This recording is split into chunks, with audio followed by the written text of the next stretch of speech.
बघा, आज आपण मस्त असं कोबीची भजी बनवणार आहोत. त्याच्यासाठी मी इथं एक कोबी घेतलेला आहे, मिरची पावडर, जिरे, हिरवी मिरची, लसूण, मीठ, धना पावडर, ओवा, बेसन बघा आपल्याला जसं लागेल तसं आपण घेणार आहे.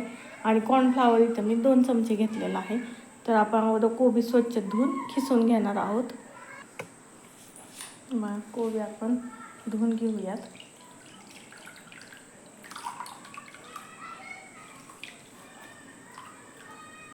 बघा, कोबी मी अर्धा घेतलेला आहे, कारण का कोबी खूप मोठा होता बघा, त्याच्यामुळं असा अर्धा करून घेतला. आता आपण अशा बारक्या ह्याच्यानुसार ना बघा आपण कोबी खिसून घ्यायचा आहे चांगला.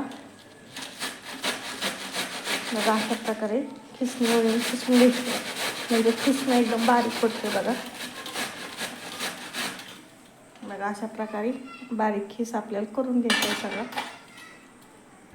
बघा अशा प्रकारे आपण कोबी खिसून घेतली. आता काय करूयात, कोबीतलं ना थोडं पाणी काढून घेऊयात.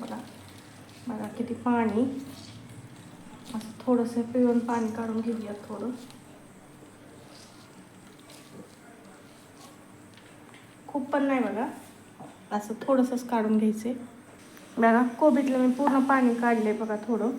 नंतर आपण मिरची, लसूण आणि जिरे याचं ना वाटण घेऊयात. बघा आता आपण याच्यामध्ये ओवा थोडासा हातावरती क्रश करून बघा टाकून घेऊयात. ओव्यामुळे खूप छान बघा टेस्ट येते. नंतर धना पावडर,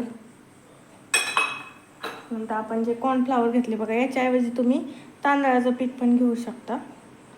याच्यामुळे कुरकुरीपणा छान येतो बघा. नंतर थोडीशी मिरची पावडर घेतलेली आहे, अर्धा चमचा. नंतर आपण चवीनुसार मीठ टाकून घेऊयात.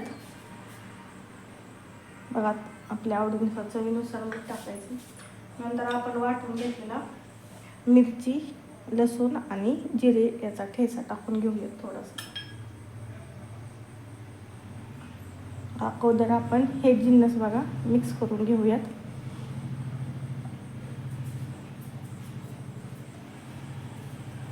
म्हणजे मिरची वगैरे सगळं बघा कोबीला छानपैकी लागेल. बघा आता याच्यात आपण थोडं थोडं करत बेसन घालून घेऊयात. चांगलं आपले पीठ मळून घ्यायचे.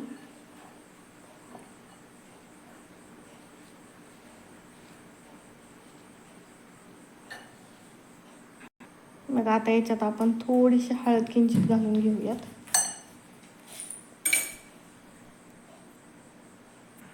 बघा आता हे पीठ आपण हाताने व्यवस्थित चांगलं मळून घेऊयात. हाताने बघा व्यवस्थित मळता येतंय छान असं.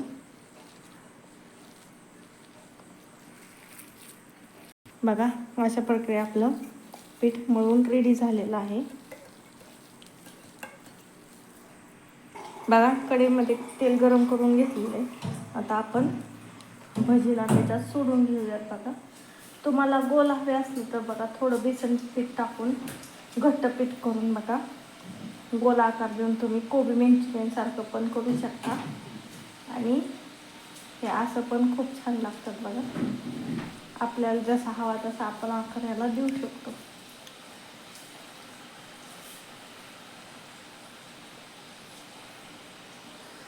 बघा आपण सतत हलवत ना असं मस्त कुरकुरीत असं आपलं कोबीचे भजे तळून घेतलेले आहेत बघा. आणखी थोडे 1 मिनिटभर तळून घेणार आहे बघा मी. बघा असे छान कुरकुरीत झालेत. बघा असा कलर येईपर्यंत बघा आपल्याला तळून घ्यायचे व्यवस्थित.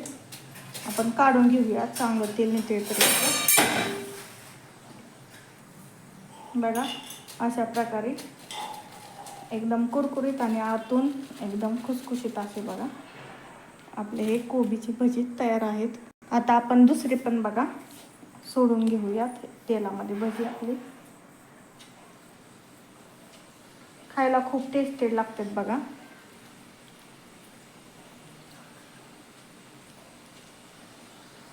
बघा अशा प्रकारे आपलं कोबीचं भजी रेडी झालेलं आहेत.